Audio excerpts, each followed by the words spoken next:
எல்லாருக்கும் நமஸ்காரம். இன்னைக்கு ஸ்ரீமன் நாராயணியத்துல தசகம் 55 பார்க்க போறோம். காளிய மர்தனம், அதாவது காளியனோட கர்ப்பபங்கம் அப்படின்னு சொல்றா. இது ஒரு ஸ்பெஷல் ராகத்துல அமைஞ்சது. இதுல காளியன் தலையில எப்படி நர்த்தனம் ஆடினான் அப்படின்னு பார்க்க போறோம் இல்லையா. அதனால பெருமாள் பாம்போட மேல எப்படி நடனம் ஆடினாரோ அந்த ஒரு டான்ஸோட ஒரு ஸ்டெப் இருக்கும்ல, அதை மாதிரியே இந்த தசகத்தில் வரக்கூடிய ஸ்லோகங்களும் எப்படின்னா ஒரு நடனம் ஆட வைக்கக்கூடிய தோரணையில் இதில் அதுக்கான டியூனை போட்டிருக்கார் பட்டத்ரி அப்படின்னு சொல்லலாம்.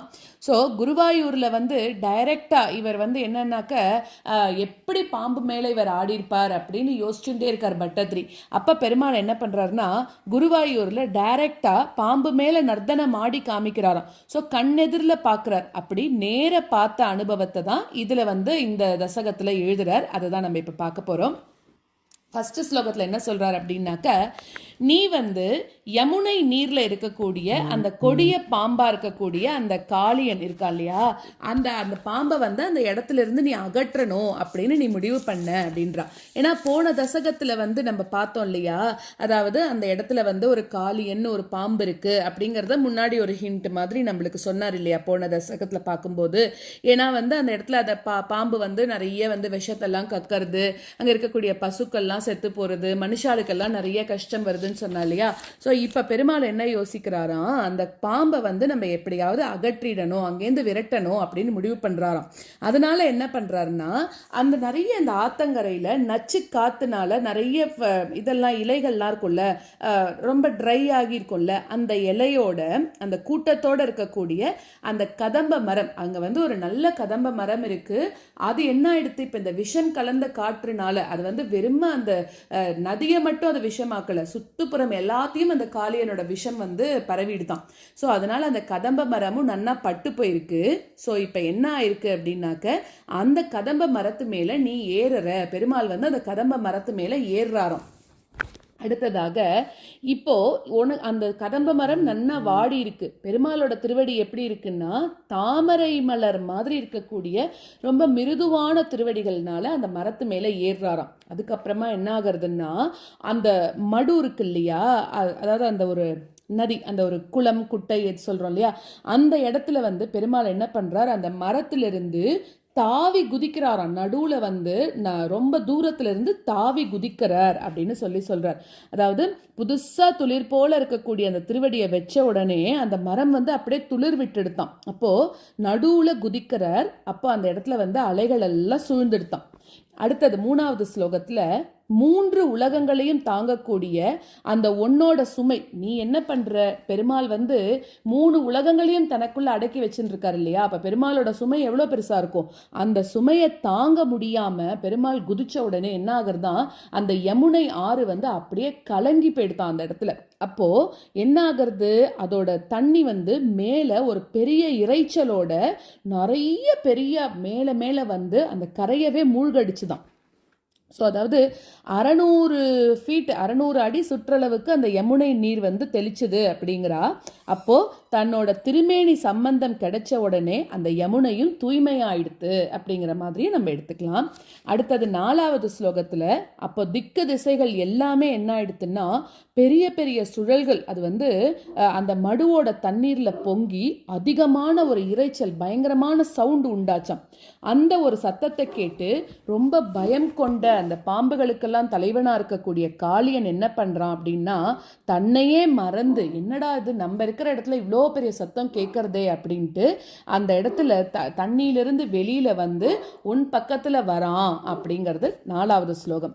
5வது ஸ்லோகத்துல அப்போ அந்த காளியன் 1000 படங்கள் எடுக்கிறானா. அந்த 1000 படங்களோட நுனியிலையும் எப்படி இருக்குன்னா தீப்பொறிகள் அப்படியே கக்கிண்டே இருக்கானாம. அந்த தீப்பொறிகள் பறக்க பயங்கரமான ஒரு விஷத்தோட அந்த பல கொடுமுடிகளோட இருக்கக்கூடிய கருமலை மாதிரி இருக்கக்கூடிய காளியனை இப்ப நீ உன்னோட கண்ணுக்கு நேர நீ பாக்குற அப்படிங்கிறது 5வது ஸ்லோகம். இப்ப இந்த 1லிருந்து 5 வரைக்கும் இருக்கக்கூடிய ஸ்லோகங்களை நம்ம கத்துண்டுடலாம். அத்தவாரிணி கோரதரம் பணினம் பிரதிவாரயித்தும் கிருததீர் பகவன் திருதமாரித தீரக நீபதரும் விஷமாருத சோஷித பர்ணச்சயம். अथ वारिनिघोरतरं पणिनं प्रतिवारयितुं कृतधीर्भगवन् अथ वारिनिघोरतरं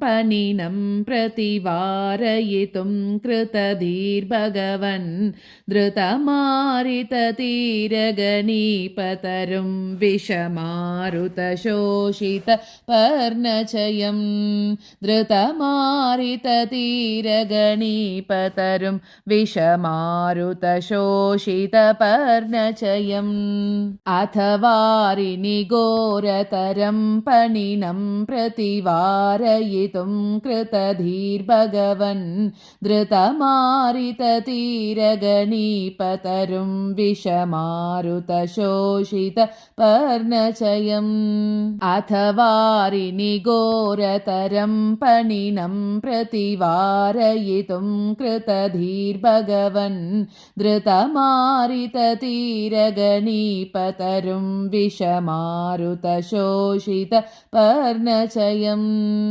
अधिरुह्य पदाम्बुरुहेन च तं नवपल्लवतुल्यमनोज्ञरुचा ह्रदवारिणि दूरतरं न्यपतः परिगूर्णितघोरतरङ्गगणे अधिरुह्य पदाम्बुरुहेन च तं नवपल्लवतुल्यमनोज्ञरुचा अधिरुह्य पदाम्बुरुहेन च तं नवपल्लवतुल्यमनोज्ञरुचा ह्रदवारिणि दूरतरं न्यपतः परिगूर्णितघोरतरङ्गगणे ह्रदवारिणि दूरतरं न्यपतः परिगूर्णितघोरतरङ्गगणे अधिरुह्य पदाम्बुरुहेन च तं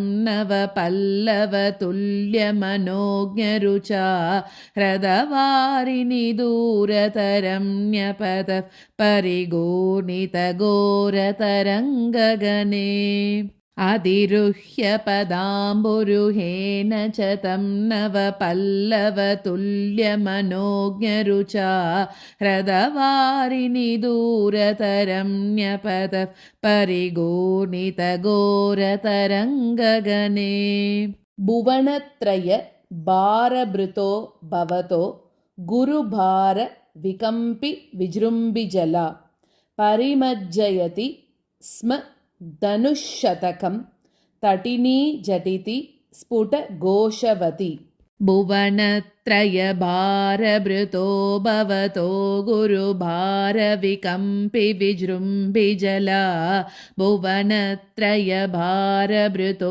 भवतो गुरुभारविकम्पि विजृम्भिजला परिमज्जयति स्म धनुःशतकं तटिनी झटिति स्फुटघोषवती परिमज्जयति स्म धनुःशतकं तटिनी झटिति स्फुटघोषवती भुवनत्रयभारभृतो भवतो गुरुभारविकम्पि विजृम्भिजला परिमज्जयति स्म धनुःशतकं तटिनी झटिति स्फुटघोषवती भुवनत्रयभारभृतो भवतो गुरुभारविकम्पि विजृम्भिजला परिमज्जयति स्म धनुःशतकं तटिनी झटिति स्फुटघोषवती अथ दिक्षु विदिक्षु परिक्षुभित भ्रमितोदर वारि निनादभरैः उदगादुदगादुरगाधिपतिस्त्वदुपान्तमशान्तरुषान्दमनाः अथ दिक्षु विदिक्षु परिक्षुभित प्रमितोदरवारिनिनादभरैः अथ दिक्षु विदिक्षु परिक्षुभित भ्रमितोदरवारिनिनादभरैः उदगादुदगादुरगाधिपतिस्त्वदुपान्तमशान्तरुषान्तमनाः उदगादुदगादुरगाधिपतिस्त्वदुपान्तमशान्तरुषान्तमनाः अथ परेक्षुभिदिक्षुभिदभ्रमितोदरवारिनिनादबरैः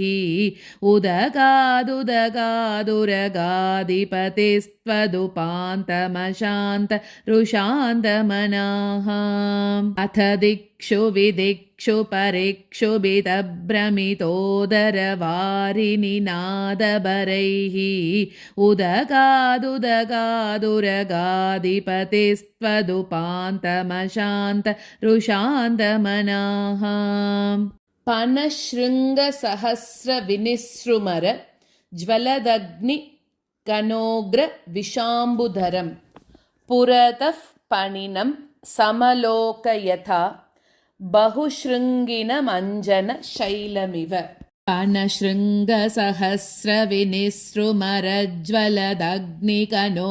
पनशृङ्गसहस्रविनिसृमरज्वलदग्निकनोग्रविशाम्बुधरं पनशृङ्गसहस्रविनिसृमरज्वलदग्निकनोग्रविशाम्बुधरं पुरतः पणिनं समलोकयता बहुशृङ्गिनमञ्जनशैलमिव पुरतः पणिनं समलोकयता बहुशृङ्गिनमञ्जनशैलमिव पनशृङ्गसहस्रविनिसृमरज्वलदग्निकनोग्रविशाम्बुधरं पुरतः पणिनं समलोकयता बहुशृङ्गिनमञ्जनशैलमिव पनशृङ्गसहस्रविनिसृमरज्वलदग्निकनोग्रविशाम्बुधरं पुरतः पणिनं समलोकयता बहुशृङ्गिनमञ्जनशैलमिव